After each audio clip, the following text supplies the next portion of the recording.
welcome to the Whole Elephant Podcast. I just want to say before we hop into this episode, I've had a lot of episodes lately of people that I have admired from afar for a long time. You look at like Ellery Ward, Eric Peterson, Matthew Warchus, Tim Minchin, Eddie Perfect, these types of people that are, heroes to me. I've just admired them and their work for so long. And one of the most rewarding things about this podcast is they turn out to be incredible people. I mean, people say don't meet your heroes. Not in this case. Everyone has been so kind and so generous. And that's been such a fulfilling and rewarding part about this. And today's guest is absolutely no different. Chef Tim Hollingsworth rose up the ranks at the French Laundry. He was there for 13 years and eventually became the chef de cuisine there. When he was the chef de cuisine at the French Laundry, it was rated the #1 restaurant in the world. That's pretty good. He now is an award-winning chef and restaurateur. He happens to be the chef and owner of my favorite restaurant in LA, Otium. If you've never been there, go check it out immediately. If you want a good sense of how he cooks, a good thing would be go on Netflix and find the show The Final Table. It's a competition show, and I won't give you any spoilers, but you'll be able to watch him cook in a lot of the episodes. Most of the episodes, all of the episodes, you'll have to find out. I'm so happy to have Chef Tim on. We had a conversation about food and also about religion and faith and how grace plays a role in both of those things. So sit back, relax, and enjoy the chat. Chef, good to have you here, man. Great to be here. I am so excited for this. I've been a fan of yours and of Otium for long before we met, mostly because everyone knows who listens to this podcast. I'm a huge theater guy, and so we stumbled upon it as somewhere needing to go to dinner before the Amundsen, which I'm sure a lot of people do. Yeah, absolutely. And I mean, for over a decade, it's been my spot, man. That's awesome. So it's awesome to have you. I love food. I love eating food. I love watching food shows. I love cooking. Let's start. Can we start with the passion? What do you love about it? I mean, I think, that's sort of always changing. Yeah. About it. I mean, as far as being a chef, I would say. But currently, I really love I just love food in general. I love exploring different cultures through food. Yeah. Being able to travel and see like how people eat. I love like cooking with like moms or grandmas in the kitchen or like dads or like whoever, that's kind of like traditional sort of recipes and like learning, different like tips and like different things that we don't necessarily do in restaurants. Obviously, I love to go to restaurants and I love to work with other chefs and whatnot. But I think, it's just one of those things that ultimately bring people together. Yeah. And I would say my real appreciation for it probably comes down to my childhood and the importance that are the traditions that we had as a family growing up. And like there's 5 of us kids and each of us had a job or had a chore, had a place in the kitchen, whether it be setting the table, clearing the table, like helping my mom with the prep or dishes afterwards or whatnot. And I think that ultimately brought all of the kids really close together. Yeah. And I think that that's the reason why we're still close, and it's something that is something that I really make sure in my home today that I really teach my kids about cooking, and we sit down for either breakfast or dinner or both on a daily basis, and I think just that kind of like breaking bread with somebody is just is a really nice like ceremonial kind of absolutely thing. Yeah. See if you vibe with this, because I was talking to my wife about this just last night, because I was really trying to pinpoint what I love about food. And specifically, like, I have an addiction to food competition cooking shows. Yeah. Like, I even watch the ones that I don't like. Like, like I'm like, this premise is stupid and I don't even like the host, but I still watch every episode. And I think it's because I think what you and me as a musician do are very similar. In that there's a finite amount of notes. Yeah. And there's a finite amount of flavors and ingredients and stuff like that. But there's like an infinite amount of manipulating those into something new and exciting and different. And so when I'm watching a competition cooking show, you know, they get their ingredients, they get their time, they get their challenge. And I'm like, oh, what can they do with this? Like, that's such a cool puzzle of something that seems so finite but can be so infinite with how you manipulate it. Does that make sense? Yeah, definitely. And I think for me, when I cook, you know, it's like people are like, oh, how do you like cook a steak, or how do you make this, or how do you make that? And yeah, there's a sort of general rule about, like, you know, I could sit here and I can tell you the process, but the reality is I do it by feeling every single time. And like, it's, even though they might be like small variables or large, like I'm always constantly doing it differently and trying to make it better. You know, it's like the idea of, you know, making, and this is like one of the reasons why I really kind of fell in love with it at the beginning, is like the idea that you can make something over and over again and you're trying to get it better. It doesn't always get better each time. Yeah. You know, sometimes you go backwards and you go forwards again, but you're, you know, it's the idea of like just constantly trying to make it better. And the instant gratification that you get from that, like, you know, I present a dish to you, you eat it, you know, and you're really into it. And it's like, oh, wow. Like, you know, it makes me feel good. 'Cause you're cooking for people, you know? And then the other aspect of it is like, if you don't like it, then I have the opportunity potentially to do something different. Yeah. And change it and make something for you that you do like. And then it's like that same feeling again, that gratification. Yeah, we probably share this in common too. I have a 9-year-old, and I know you have 4 small ones under 9, right? What's yeah, the Hunter's oldest? the oldest. She's 8, and then Liam is 7. He just turned 7. River's 4, and then Leo is just turned 2. Nice. Yeah, I mean, I have to constantly innovate and create new things because her palate changes every 6 months. Yeah. So I'm constantly inventing new dishes for her. Yeah, feeding kids is it's a tough one. Yeah. When you look up kind of your career arc, 2 things jump out. One, there's no culinary school on there. And there's also like barely anything before the French Laundry, which is one of the best restaurants in the world. Yeah. How? Like, take me through how that even came about. Yeah, so I grew up doing construction with my father from a fairly early age, probably like 5th grade or something like that. Like every weekend we'd go and we'd work, and then in the summers I'd work with him. As soon as I got old enough to work, like, you know, on a job site, I had to go work with him. But my dad was my child, you know, remembering my dad, I mean, he's still alive.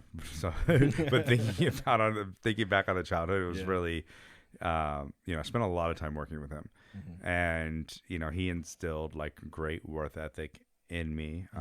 You know, he was the kind of person that, you know, I remember we borrowed the tiller from the neighbors, Neva and Marlene. And, you know, when I returned it, it had to be like basically not rebuilt, but like, you know, like it had to be like brand new. Yeah. And, my dad always taught a lot of the work that we would do on the weekends might be like volunteering for, different, either going to church and like working on the church, or, going to like people's houses in the church that might need help with some sort of construction style work. So, you know, we did that really my whole childhood. And then in high school, on my 18th birthday, actually, I started work at a restaurant, and my sister's husband used to work there when he was younger. Still filled in a few shifts, you know, a week on the weekends every once in a while to help him out when it was busy. And, you know, that job as a dishwasher was something that was completely different than anything I've done before. And I excelled at it really fast. I thought of it as like a game of like, can I clear like all the dishes before like the next round of dishes came in and stuff like that. Like I was just, I worked really hard, and I was very proud of the way that I worked, and therefore I moved up very fast, and I listened, and I took direction, and I really worked, and excelled in this kitchen. And during that time, I was working with a French chef, and he talked about like his ability to travel, and like he's from France, and he worked in England and Scotland, and obviously in France and New York and Napa and San Francisco. Just like, oh man, this guy traveled all over the world to like, as a cook, as a chef. And then I was like, this is a great opportunity for me. Maybe this is something that I'm, into. And so I started to explore that. I got really, really passionate about it. Like I would wake up in the morning, I would read cookbooks. I'd read cookbooks on my break. I'd read cookbooks when I went home, and just like really like submerge myself into like cooking and culinary, and like at the highest level, reading, French Laundry Cookbook was one, and just reading like even old cookbooks that were like European. They were like, like some were in French, and it's like the Repertoire de la Cuisine or La Russe Gastronomique, and like reading basically like an encyclopedia or like a dictionary of like, of cooking versus like an actual cookbook with pictures and stuff like that. So, like I was really diving deep. And I was like, okay, this is something that I want to pursue and check out. So I flew myself to New York. I was probably 19 or 20 years old. And it was my first time on an airplane, first time traveling by myself. Went to New York City, then took a train up to Hyde Park and spent a week at the Culinary Institute up there, Culinary Institute of America. And when I came back, I was like, you know what? Like, I wasn't the most studious person in school, but I was a very hard worker. So I was like, you know what? I'm gonna make a commitment to myself, and that commitment's gonna be I'm gonna go and work for the best. And I am going to like read as much as I can, and like make sure that I like what I'm not going to school for, I will make sure that I learn on my own. Yeah. And at that time, there were two chefs that were really like the pinnacle for me. One was Thomas Keller, and the other one was Alain Ducasse. Alain Ducasse is like, very French kitchen. They speak French. It's like, okay, this is a big commitment. Got to learn culinary and French at the same time. Exactly.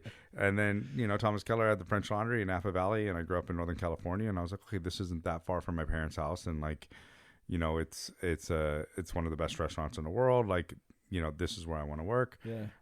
So I went and I ate there, and I turned in my resume. I made sure that the chef was going to be there that night. Turned in my resume and said, chef, I really want to work for you. He handed me a business card, said, yeah, give me a call, like whatever, right? So I called and I called and I called and I called and I called and I called, and like I just kept calling, and like so much so that like, when they would say, they, kitchen, French Laundry kitchen, whatever, is Thomas Keller there, Chef Keller there? No. Okay, can I leave a message? I was like embarrassed to leave a message again. I was like, I'm like, they for sure know my voice by now. And eventually I had the opportunity to stage there. And staging is like working for free in a restaurant, like basically like a tryout. Yeah. So I went there and I tried out for a day. And then, I was like, I called and I called and I called and I called. And then I finally received a letter in the mail that said I'd been hired, and here's my start date. And, I worked there. And I think, kind of the funny thing about that story is that a couple of years later, I found out something that was like pretty funny, but like so every year they take two different breaks. In the wintertime, they take 2 weeks off. In the summer, they take a week off. So basically New Year's Eve is our last service. Mm-hmm. And then that night we all like get together, all the employees, we sit down, we eat and drink until late in the night. And, we're eating basically, all the leftover food and all the leftover, like whatever, cause we're gonna be closed for 2 weeks. Yeah. So during that time, it's kind of a tradition where we sit down and people would stand up and tell stories and whatnot. And the chef de cuisine at the time, Eric Ziebel, goes, I have a story, and basically told this story about like how I was hired by accident. No way. Yeah. So I was hired there by accident.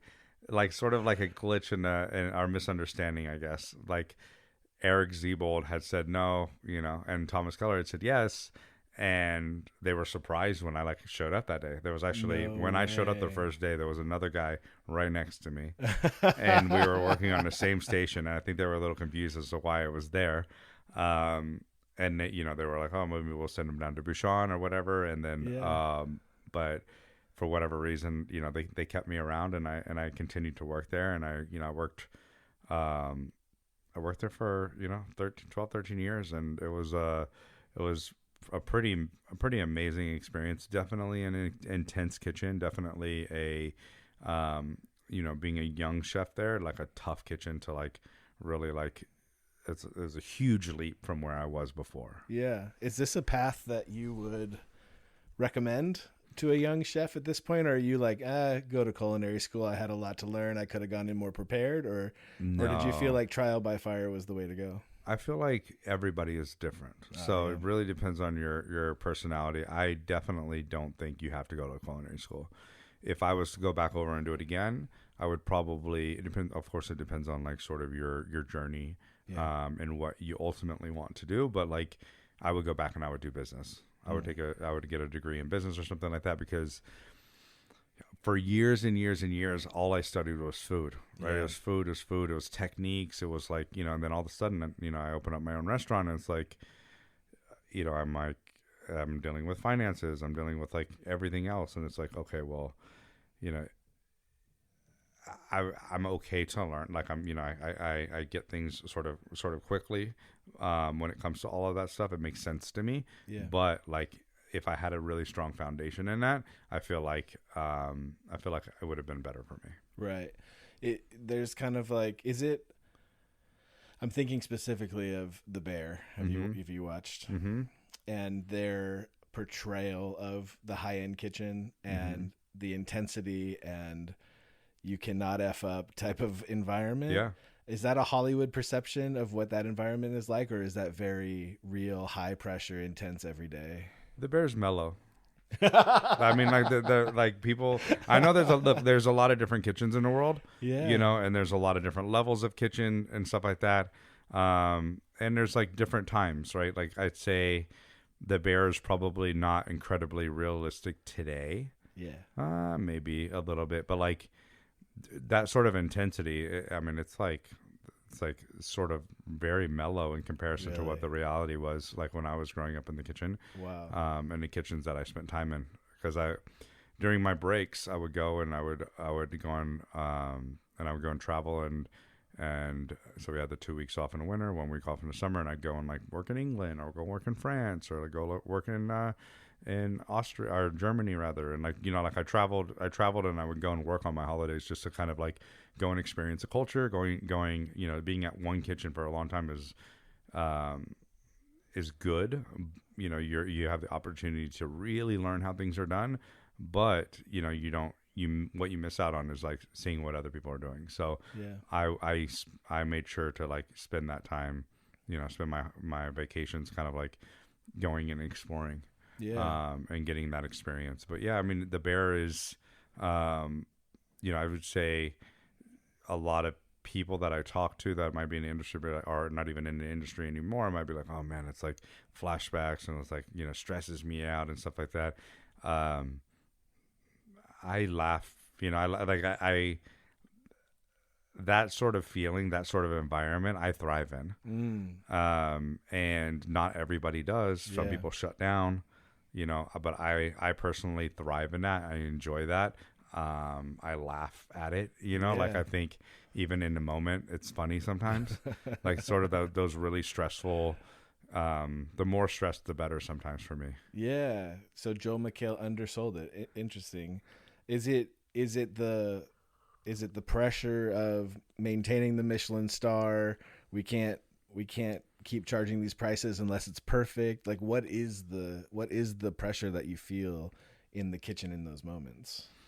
I mean, the pressure for me at the French Laundry was everything had to be perfect. I mean, I would literally write down on a Post-it, quotes every single day, and like, like some of those quotes would be like, you have to be perfect in every aspect of the game, which is like a quote from like Any Given Sunday, like, but they could be quotes from like whoever, whatever, a movie, a book, like a philosopher, like who, doesn't matter. Yeah. Like I would literally, things to like push myself, things to have in a right mindset. Yeah. Put myself in the right mindset. But yeah, I mean, the pressure is pressure that you put on yourself. There's a lot of competition because at that time the restaurant was the number one restaurant in the world. Yeah. And it was, which was like a crazy kind of thing to say or whatever, it's like but it's it was ranked that by whoever. Yeah. And it's an environment that people travel from all over the world to eat there. Cooks and dining room team, like everybody, like wants to work there. So like you're working with people from all over the world as well, right, that have worked in all of these kitchens or restaurants, and you get like everybody.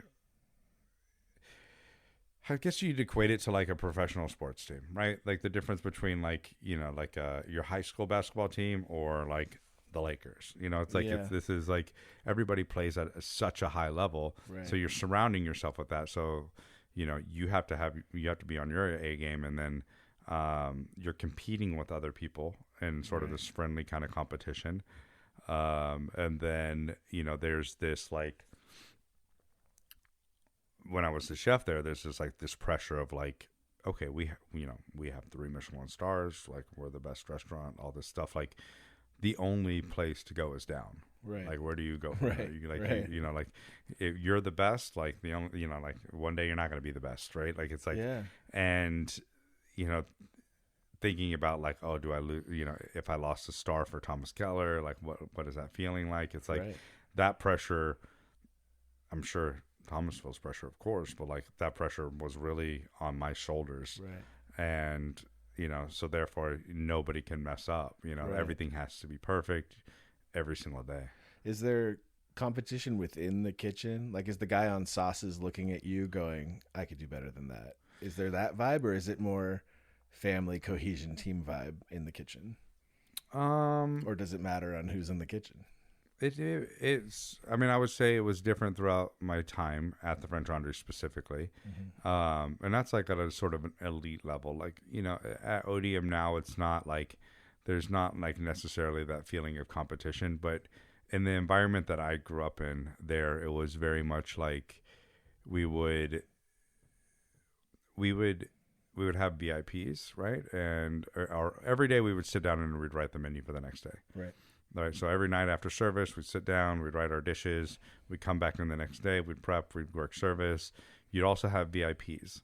So it's very unique in the sense that like the chef de parties, or the chef of each station, the line cooks, were writing their own dishes. Yes, the chef would sometimes, give you the dish he wanted to run. Yes, for sure, the chef was like making sure that the dish was good in the sense of like kind of like talking through it, but you're like they're sort of helping you develop as a cook into a chef and like thinking about how to create food and stuff like that. But then there's also like the VIP moments where, when Thomas was on the pass, it was, he would come in and he'd be like, order for two VIP tasting, and it'd be like, okay, he'd turn to the canapé cook. He's like, what do you have? He'd be like, soup, caviar, fish, custard. Okay, what do you have for soup? And then like whatever station you're on, you had to give him the set of like what you were going to run, and you created that set. Mm-hmm. And, if the guy on fish chose onions, you couldn't have onions. If somebody chose mushrooms, like we couldn't repeat ingredients. Interesting. And so for VIP specifically, so not only were we competing on our dishes that we were creating on the menu, but we're also competing on our VIP dishes. Yeah. And so you'd like look at the guy on canapé and see what he put out, and then you'd watch the guy in garde manger, and the guy on fish, and the guy on meat, and the guy on cheese and pastry, and it's like you're sort of, everybody's competing to have like sort of the best dish and be like, oh, that's tight. Yeah. Like, Yeah. One of the best nights of my life. A buddy invited me to it was a Brad Pitt movie. I don't even remember what it was. It was a premiere of the movie. Mm-hmm. And then there's like the after party, and then like the VIP after party. Yeah. And we were at the VIP after party, which was at Bouchon. Mm-hmm. And we were chatting it up with one of the people walking around serving food, and he liked us and was like, by the way, for the super VIPs, the kitchen is open with like a tasting menu type of thing. And each chef in there had created their own. There's like a little fish dish, a little meat dish. And it was one of the most mind-blowing experiences. We were just walking, and each chef would explain the dish to you. And I think it was meant for like Brad Pitt, but we got to do it for some reason. Yeah. And it was the greatest thing that I've ever experienced. So good. People like to see that. People like to kind of go behind the scenes, like interact with the chef. And that's kind of like the inspiration for Otium having like that wide open kitchen. Right. You know, just being able to like see the action. I always equate it to like a dinner and a show. You know, it's like you're eating dinner, but you can like you're part of the action. And then like as a chef, you know, you're like in the kitchen. You're not really aware of who you're like dining, like who's like eating your food or how they're eating it or whatever. But if you're like, you know, if it's sort of like right there, then you get to see the guests eating the food and like that sort of. It's a different feeling as a chef. It's kind of hard to explain, but you're just like. You're able to see different things. I remember as a chef at French Laundry, like before I became the head chef, I spent time working in the dining room, and I would just kind of like go in on my time off and like volunteer. And like I was captain of a table. I opened wine at a table. Like, you know, I back waited. I ran food, and that experience gave me the opportunity to see how the guests were eating the food and approaching the food, and like, you know, certain things and certain techniques. You're like, oh, look, okay, like, you know, these are things that were like taught there is like, you know, like, oh, you know, sometimes there's a big bowl and it's like it's like you have this beautiful like little like rabbit dish in this bowl, and this bowl is like this oversized bowl, and everything looks like beautiful and gorgeous and it's perfect. But then you watch the guests eating, and it's like, oh, when they put their silverware in that bowl, like the silverware falls down, and then if they put their silverware on its plate, like then you know, then the plate is like, or then the table, if they put the silverware on the tablecloth is dirty. So you're like thinking like, okay, well, that's good to know, right? Like, you know, I need to figure out, you know, maybe we don't use this bowl, or maybe we use it in a different way. Other times it might be like we used to do this like lamb, or it's just lamb loin, and then on top of it would be like a lamb mousse. So you had like these two different, you know, preparations of meat, but they were like stuck together, and you'd see people kind of like playing around with the mousse, and like you're like, oh, like maybe like that's a little weird for people, you know, like you like think about like, do I change that? Am I like confident in that? Like, you know, so it just gives you the ability to see how people are approaching the dishes, and hopefully you learn from that. I feel that way every Sunday. Yeah. When I do a song and I look out, I'm going, boy, this song's not landing. People are sipping their coffee and staring at me right now. When did you and how did you know that it was time to leave and move on from the French Laundry? You know what? I tried to leave before I became the chef. It was right after I did the Bocuse d'Or, and it was a culinary competition in Europe. And then I basically put in my notice with the head chef there, and he's like, yeah, no, you're not leaving. He's like, yeah, you're going to be the chef. And I said, okay. But I wanted to like go and like travel, like, you know, it's an intense kitchen. So just kind of like go and take a little bit of time off. But the opportunity to become the chef there, you know, I worked there for several years as a chef. I could have definitely worked there longer as a chef, but because I had spent so much time there already, you know, and I was young, I was in my early 30s, and I was like, okay, it's like, it's time to sort of move on and see other things. And, you know, I wanted to do my own thing. Yeah. Is it even feasible to have a family, start a family, meet anybody, go on dates? Like, is it even feasible to do it in that environment at that age? It is, but it's hard. Yeah. And that's ultimately one of the reasons why I left. It's like, I wanted to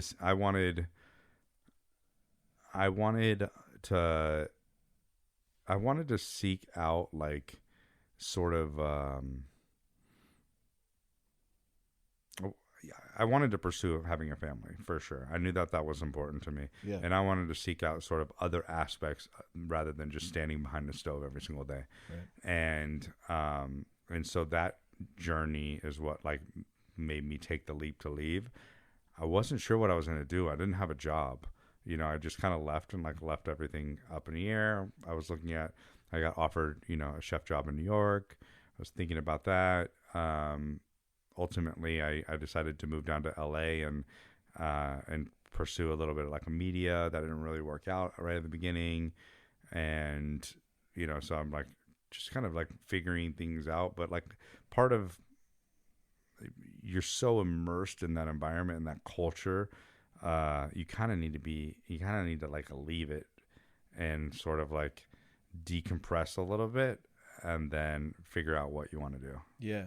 Yeah, absolutely. It's hard to like just kind of go from one thing to the next. Yeah. When you were building Otium, when you were making all those decisions on what it would be, what did you take from the French Laundry, and then what did you also decide, I'm going to do it completely different from this? So really at that time I'd only worked at 2 different restaurants before opening. I worked at Zachary Jack's, which was that first dishwashing job. Mm-hmm. And that was very like family oriented restaurant. So the husband was a chef. The wife ran the finances, the front of the house, and did a little bit of pastries. And, the people had worked there for so many years, and it's just like this sort of family aspect. They lived right behind the restaurant. They had 2 kids. Like I would even babysit the kids sometimes. Like, it was very like the kids would come from school. I'd make them like their lunch or whatever. And, it was just like a very, very family centric place. And it just like, it felt good, and that's what made me fall in love with cooking, was that. And then the French Laundry, very intense, very, very, very different. Obviously, the constant like pursuit of perfection, and creativity, and to do something better, and to always do something the right way, and have integrity, and all of these things. Mm-hmm. And so for me, leaving and opening up Otium was like a way of, I had to really think about like, what does a restaurant mean to me? And I had part of it was figuring out like, okay, where's this restaurant going to be? Like, like it was an opportunity from Mr. Broad, to open a restaurant, in downtown LA, build it from the ground up. The idea that there's nobody really kind of like around there on the weekend or whatever. And it's just like, he wanted to get people walking around and like really like that neighborhood kind of like thriving. Yeah. And that was his goal. And so, me thinking about like, okay, well, how are we going to be able to do that? Who's going to be the clientele? Who are the guests? Like what kind of restaurant is this going to be? Like was a lot of thinking about, like, what does a restaurant need to be, and ultimately for me, I wanted something in between. I wanted something that I knew that I wanted kids. I wanted my kids to be able to run around in this restaurant and have that same sort of experience that I experienced in my late teens. I wanted to cook amazing food. I didn't want it to be stuffy and like uncomfortable, and the feeling that you need to wear a suit or anything like that. I wanted to have diverse guests, like somebody sitting down with, that's going to go to the symphony, and next to somebody with their hat on backwards, and like hanging out, and like two people enjoying food, and like, and in the same environment, and both of them feeling comfortable and it being fun. Is there anything in the industry that is, like an expectation? Is there an expectation that you're going to leave and have your own Michelin-star place? Or is it viewed as a different kind of success? You know what I mean? Do people assume that you're going to leave and go open something like that? Yeah, I mean, there's definitely the assumption of that. I wouldn't say that's everybody's expectation, but like there's definitely the assumption, especially like when you're like the head chef, Yeah. But, a lot of people, like I can name other people that were the head chef of other restaurants that I know that are really, high end, and they don't even cook anymore. It's like people burn out, people move on. It's like, it's an intense environment to kind of, continue in. And, what I, and then there's a lot of pressure, right? It's like, there's the thought of that, like, oh, people have this expectation of me. You know what I mean? It's like, you have to get over that, and you have to like figure out what you want. What I want, yeah. And because that's ultimately going to make you happy. And so there's, that's a constant struggle and a constant battle for me. It's thinking like, oh yes, I'd love to open up a fine dining restaurant, and like really like go all the way. But I know the time commitment that takes, and I have 4 kids and a wife, and like, like I left the French Laundry to seek balance. And if I open a restaurant like that, it's like people are going to expect to see me in that restaurant every day. And like, it's like, there's a certain it's literally a constant struggle in my head about like, what do I do, and how do I sort of maintain that? And as I get older and more comfortable with myself, I feel like, the idea is that, I need to be thinking about myself, how I view myself, like, it's the only thing you can control is yourself. Yeah. Like, and if you are happy with what you're doing, who cares what other people think? Sure. And it's like being able to get over that is easier said than done, but it's something that I constantly work towards, because there's people have a lot of expectations of you. Yeah. Talk to me about kind of the ethos of Otium, starting with, we've touched on it a little bit, but it is so calm and serene in that kitchen. And even to the point where if you get up to go to the bathroom, they tell you, well, you can walk through the kitchen right here. It's on the other side. Like, even to be able to do that, like, stuff is coming out with precision. It's good, but it's so calm in there. Is that one of the things that you wanted in a restaurant? Yeah, I wanted, like, it's orchestrating, right? It's like, it's everybody's sort of working together to create this sort of seamless experience. And sometimes it goes better than others, but it's one of those things that yes, I wanted it to be a good environment for people to work in. I want it to be a positive environment. I used to be one of the chefs that yelled and like screamed, and like, I was not necessarily a nice person. And I feel like it's a lot of the pressure there. And like, then there's a realization of like, okay, maybe this isn't perfect, but like, I know it's not perfect. Does anybody else know it's not? Right, you know what I mean? It's like totally. There's just sort of like, there's this like window of room for error, like this room for like there's this acceptability window.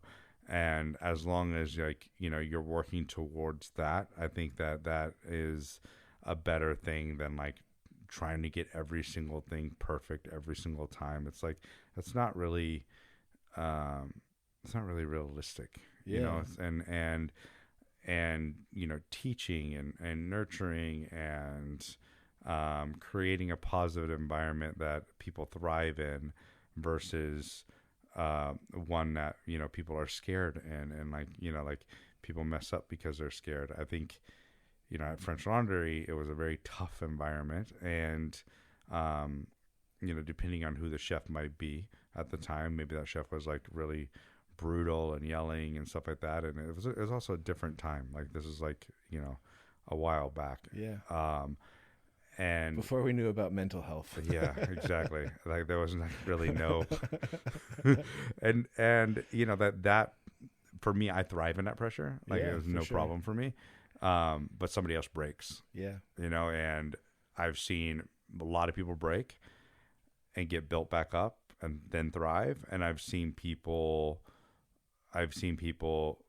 break and not be successful in that environment and then move on and be very successful in a different environment. Right. And it's like, okay, well, you have to treat people, you have to mentor and talk to people in different ways, and some people need more pressure, some people need less pressure, some people need nurture, and I think more and more people will need that sort of nurturing versus that pressure. Right. There's some people that still thrive in that pressure, but I think for the most part, it's like kind of like mentality's changed. Right. Talk to me about the menu. Because the menu, I don't know how you officially describe the style of the restaurant, but it feels very LA to me in that I've had a meal at Otium where I started with naan. Then I moved to a cucumber salad that was very Mediterranean in flavor. And then I had a pork dish that was very Asian in flavor. And then, Otium potatoes. By the way, Otium potatoes to me are so freaking good. And it reminds me very much of when I go to Jack in the Box, how I always have to add with 2 tacos at the end. Like whatever you get at Jack in the Box, you have to get 2 tacos at the end of your order. Like a meal at Otium without Otium potatoes, like it's almost not a thing. But you know what I mean? Like a wide swath of flavors feels very LA to me. Was that the intention? Is it best flavor wins? Like how did you craft, and how do you continue to craft the menu? So for me, it was, I'd say I'd go back to the French Laundry, and like how we created food there it was obviously a lot of creativity involved. But there wasn't at that time, like when I was studying food, it was all French. It was all French. Everything was French. And then at French Laundry, there was sort of influences for sure. But it was all, there's influences from other cultures, but it was all based around like French technique kind of deal, I would say. And then, so I had explored, like there was falafel sometimes at the French Laundry, or there was, some Asian dishes, some Japanese inspired dishes, like, even I remember doing like sort of a version of like Kung Pao frog's legs, it's like, we didn't call it that or whatever, but it was like, that's the sort of, in my mind where it went. And Otium, thinking about what a restaurant is and who was going to be there and conceptualizing it, I was like, okay, well, it's going to be right next to a museum. This museum is going to be a big hit, and there's going to be people from all over the world coming to like see the art in this museum. There's going to be people from all over Los Angeles coming to see it. There's going to be different, completely different demographics, and so it's very eclectic. And I was like, okay, well, what kind of, I want the menu to sort of reflect that and appeal to everybody, and kind of the way that I would describe it at the beginning and still today would be like, just kind of, it's like an American restaurant. It's a contemporary American. It's like, it's an American, to me, it's American food. And if I went to France, when I think about like, back in 2004, I went to France, I studied there. It's like, they were like, oh, hamburgers, hot dogs, Tupac, Biggie, like this is what they thought of me when I was in the kitchen. Sure. It's like, this is American. And America is built off of like so many different cultures. Yeah, sure. And especially in Los Angeles. Los Angeles, yeah. And you can, think about in a week the types of food that you could eat if you just went around eating. And it's like I might have street tacos last night, and I might have had Mediterranean for lunch, and I might have had Japanese for breakfast. It's like, it could be literally whatever. Yeah. And that's America. It's a melting pot. And so what it is to me, it's like, it's American food. And it celebrates the diversity of different cultures in America, without necessarily doing it exactly like the culture does. Right. And I think that's important to note because, when you have these cultures that come to America and they start cooking, things change based off of the American palate. Things change based off of the ingredients that are used, all of these things, and kind of evolve into like, what we have today. And so it's my creativity comes from like being inspired by other cultures and doing things through other cultures. So like those potatoes are based off of, I wanted to do pomme sorolaise, and sorolaise is like a French style of potatoes, and it's like They confit them first, and then they fry them, and they mix with like, oh man, I forget the Sarladay's build right now. But it's like this sort of version of it, and I think it has onions and like whatever, but it like onions, parsley, I forget, but it's basically like a confit potato, and then it's crisped up. So I was like, okay, this is what I wanted to do. And I was like, okay, well, what if we take potatoes and instead of confitting them in fat, what if we just take them and we steam them when we cook them? So we not boil them so they don't get waterlogged, but we steam them. And then we smash them, and then we fry them so they get these crispy edges. Yeah. And then we're using lemon zest, lemon salt, lemon juice, parsley, Aleppo pepper, shallots. It's like, so there's Aleppo pepper. Okay, that's like Syrian. It's like you're incorporating the spice in there that has nothing to do with the French, and but that's the inspiration for me, and that's sort of like how it kind of all comes together. And it's like you have a potato that's very distinctly Otium, but like I don't think there's other potatoes that are similar to that out there. And I think a lot of it has to do with being inspired by other places and coming up with something. Yeah. Like I was thinking about something I made the other day, kind of a dish that I want to put on Otium right now. But I took falafel. The other day at the house, I had falafel. Coco's parents, my wife's parents, made falafel and like gave it to us raw. And then so I fried it. They cook all the time, so they're all constantly like sending food over for the kids and us. It's like it helps out, so we don't have to cook all the time. But like, so I take this falafel, I crush it over the top of salmon. And then I cook it, and so like it sort of attaches to the top of the salmon loin, and then when you're eating it, I served it with like a little bit of hummus and then like some pickled vegetables that were that they had brought as well that were very Middle Eastern. Yeah. And I was like, wow, that's really good. Like like now it has me thinking of like how I can do that at Otium. Yeah. And it's like, falafel crusted salmon, like, what is that? Like, it's like not same like, ingredients. New thing. I love exactly. it. And it's fun. It's fun to just create that way.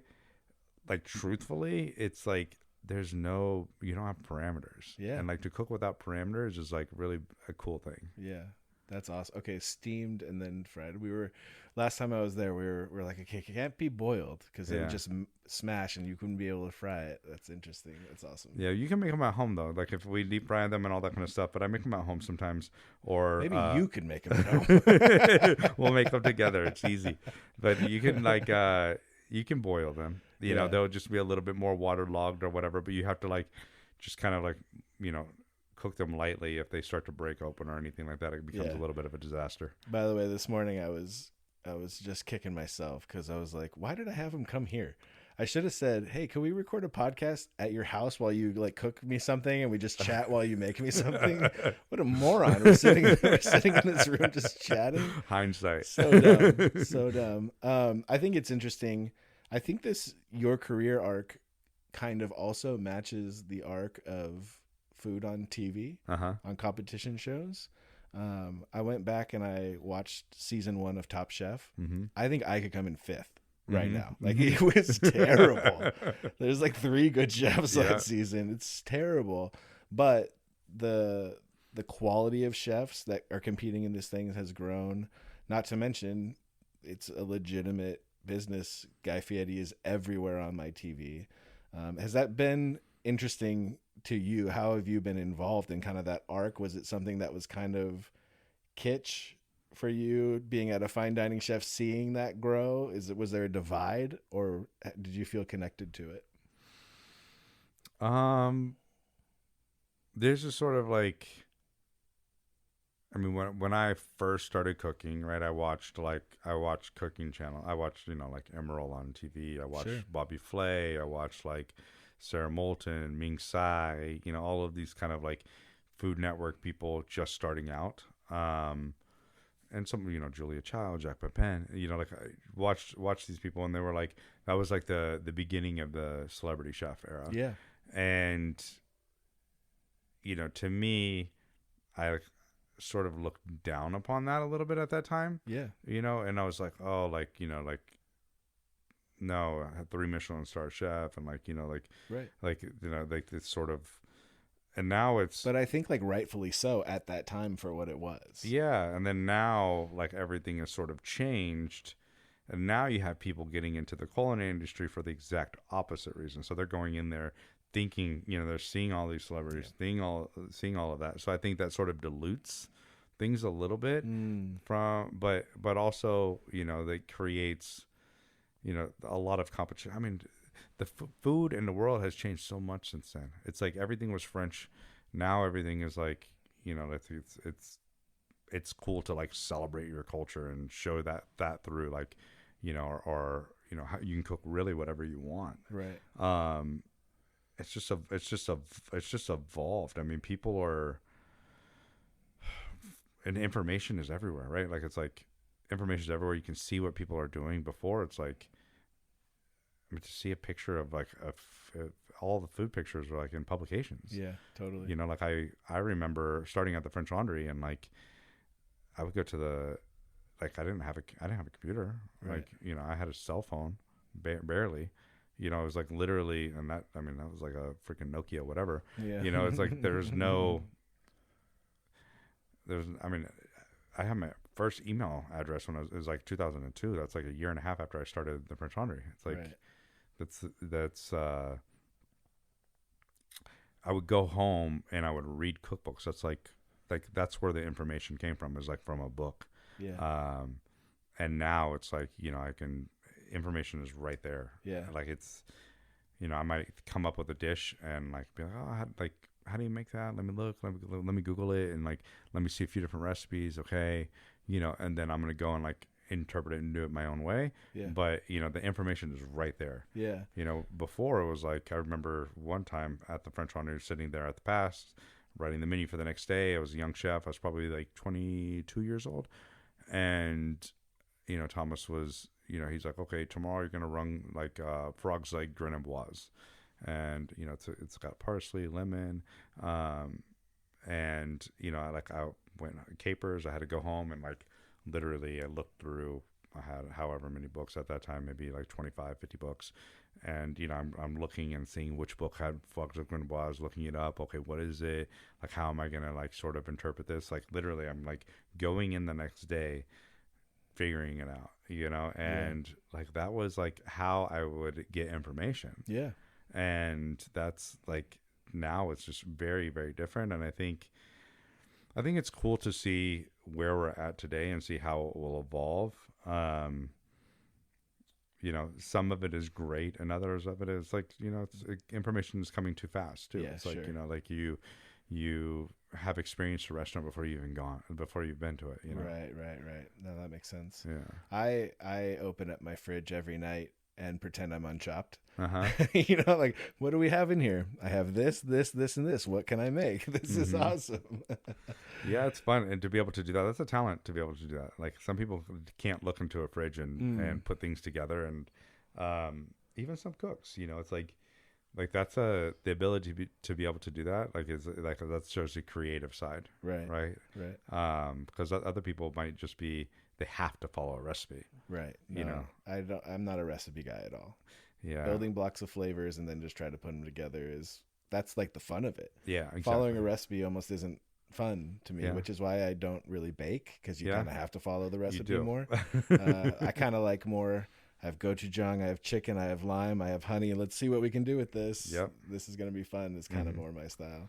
Yeah, mine too. Maybe I'll cook for you at some point, but do you like go to friends' houses and they cook and you're like, oh boy, like there's gotta be a pressure for friends to cook for you. People think that, but like, because I cook all the time, like you like, I'm just sort of grateful. Yeah. Sure. That someone's cooking for me.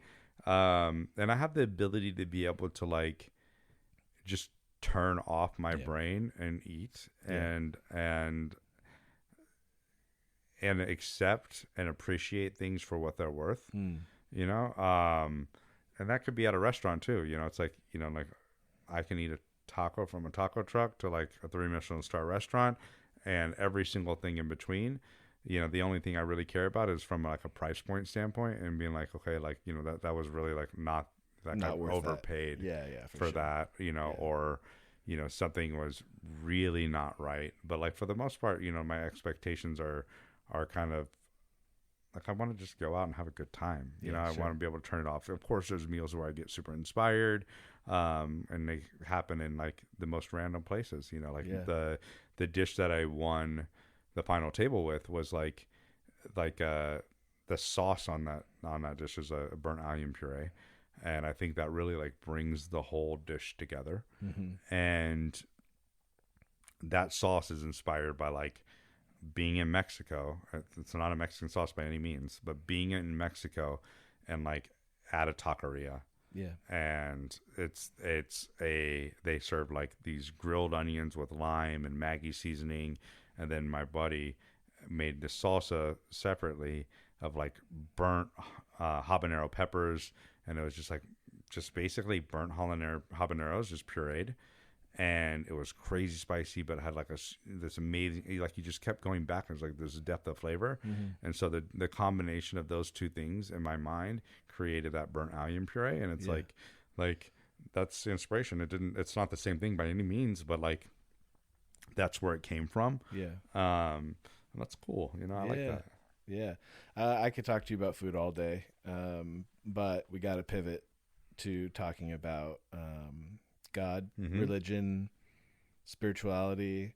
Yeah. What does that look like in your life? What'd you grow up with? What has that journey been like for you? Journey's been a little hot and cold. Sure. But you know, I grew up in church. I grew up in a very strict family, very strict. I grew up in a very strict church. It started in Houston, Texas, and at Calvary Chapel, and then when we moved to California, we went to Bible Baptist Church, and the preacher there was extremely strict, and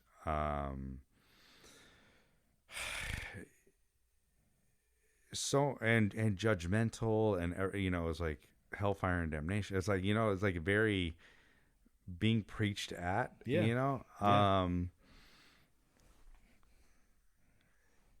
And there was a lot of things that were sort of, you know, you might be shamed for doing.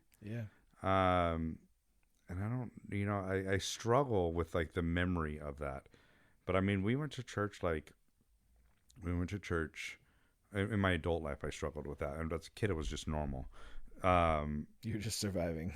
Yeah. But it was, you know, we went to church Sunday morning, and then, you know, for Sunday school, and then Sunday for main service, and then came back for Sunday night for service, and then we went on Wednesday night, and you know, there might be Bible, there might be like youth activity, there might be go, you know, door to door knocking, or some sort of activity in the church like that we would go to as well. So we spent a lot of time in church. That was really like all of our friends, all of the people that we, you know, that we associated with were all like the church family. And we saw people come and go, and like it was just a very strict environment. And then as I sort of got older and as a teenager, and like kind of moved away, and like, you know, like I kind of moved away from God, and didn't really allow God in my life that much. And then when I would try, or if I would go to a church, I would like always judge the church. And I would always, like, it was a very judgmental place. Church was always a very judgmental place for me. So, you know, I would judge like, oh, they don't do this. Like, you know, like, are they preach out of this Bible? Well, the judgment is all that had been modeled to you. Yes. Yeah. You didn't move away from God. You moved away from what you had experienced. Yeah. And then, you know, like, even since I've been in LA, and since I've been, you know, church has been something that my wife and I have always talked about going, and we want our kids to grow up in church, and like, it's important to us. Finding that church was not an easy thing to do, and it was like, you know, it was either too liberal, or there's always something about it that like just didn't feel right.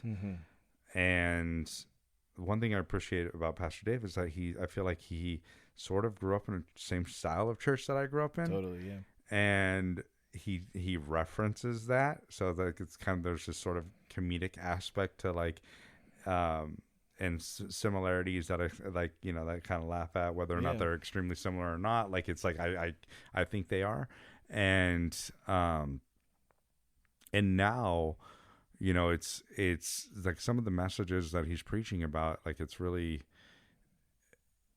it's made me have a completely different relationship with God. Mm-hmm. And it's very different than if I was embarrassed by my sins, I was almost embarrassed to go to God. And if you know, I didn't feel, and I go into a church and I judge people and I judge the, you know, like if like it's just like that's not what God is about. That's not what the Bible's about. Yeah. And it's like, you know, there's this sort of, I don't know, this. It took me a long time to get over it, and I only recently have become comfortable going to church and feeling like good about however I'm entering in the church and like trying to lead better and trying to be right with God. But for a long time, it was either all or nothing, and there was never any in between. Yeah. And you know, like I struggled with that. You know, I struggled with that, and my mom. You know, my mom taught Sunday school in church, and like my whole family went to church. But like my church was like, I remember my sister got pregnant at an early age, and she had to go up in church. She was probably 17 years old, and apologized for getting pregnant.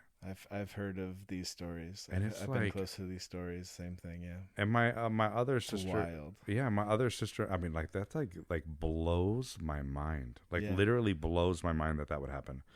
And my other sister, like, was dating somebody, and then like they're still together. They live together. They're not married. And you know, like there's this like they're basically asked to leave the church because of that kind of deal. You know, it's just like, I mean, whatever. God should be about that. God's not like sitting here judging you. We're all different. We all like, it's like you need to figure out your own relationship with God. And, you know, I feel like it's about the journey, you know, with that versus like the judgment, you know, that judgment is just like so brutal. Like to the point where like my like literally my pastor texts me from time to time, or like, you know, and I'm like, I can't even talk to him kind of deal. You know, like I'm like, just like, so some part of me wants to like reach out and ask him questions. Like, why do you do this? Why do you believe in like, you know, like, why is it like this? Why would you do that? What makes you think that would be okay? Does that like, you think God put you into this position to do that? Right. You know, like to drive people away from God. Right. Like, because that's what you're doing. Maybe not to everybody, but that's what you're doing.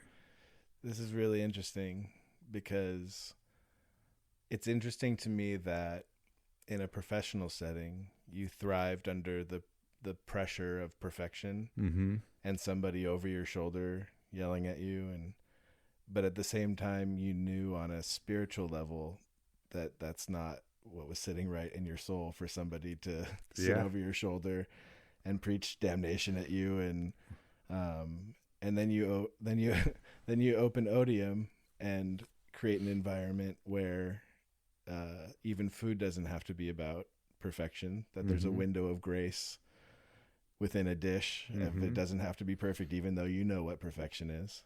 And it feels like on a spiritual level, that's where you've come to also, that you don't have to be perfect, and that there's a window of grace of how you want to live your life. What a beautiful arc of both of those things. Your food journey and your spiritual journey feel very connected in that sense. Yeah. I feel like my spiritual journey is just getting, you know, on the verge of on track, you know, just getting there. And it's like, I feel like I was just so pushed away from God because of what my thoughts and my ideas are of God, and you know, the expectations of religion. And I don't know, it's just like, I don't know, it's crazy. It was very like, you know, all we sang was hymnals. There was no, you know, there was nothing. There was a piano and an organ in church. But ironically, my grandpa, you know, played the guitar in church in Texas, and like, you know, it was like, you know, and it was like, is that right? Is this right? And you know, I don't know. It's just, it's good. And my sister's like, my older sister, she's still, still goes to church, very religious. My brother Brian, he struggles with his relationship. He went to Bible college. He struggles with his relationship with God and the Bible, and it's just like my other brother, probably a little bit more distant from that. My sister, the same, but we grew up in a very similar environment, but just I feel like the pressures of religion were brutal. Yeah. Well, I mean, we started this conversation talking about how food and music are similar, and I think religion is similar in the sense that there's one book that says the same thing in everyone's book, but it can be manipulated and interpreted in so many different ways. Mm-hmm. And I feel like when people say, what's the one thing you would ask God right when you get to heaven? I feel like that's like, why did you allow yourself to be misinterpreted so greatly? Yeah. To the point of harm, Mm-hmm. to the point of, for you, something you had to get through and are still getting through, harm. Yeah. You know what I mean? And there's so many people that have to go on that journey. And I don't even think that I would never claim that in 2024 Montrose has figured out like the perfect way to do it.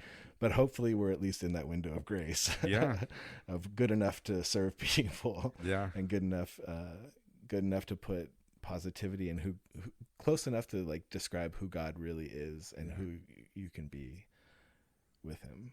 Yeah, well, I mean, it's definitely opened my eyes up to a completely different way where the feeling, I mean, it's very, very different than a lot of other churches that I've been to. And there's some churches that are too progressive for me, and then there's, too strict. And I feel like the Montrose Church and like how everybody, is and how they carry themselves and how from the music to the messages is like, I don't know, it feels good. Like it just really feels good. And, I walked away from, church for me as a kid was like, the pastor was like preaching at you, and everybody was like, at the end of the service, people were going up to the altar and crying. And like, it's like this sort of like, it was not a nurturing environment. Guilt. Yeah, it was guilt. Just a lot of guilt. Yeah. A lot of guilt. A lot of shame. Yeah. I mean, it's like, I think about communion, and I think about like, if you're not right with God, and like, the whole message was like brutal. Yeah.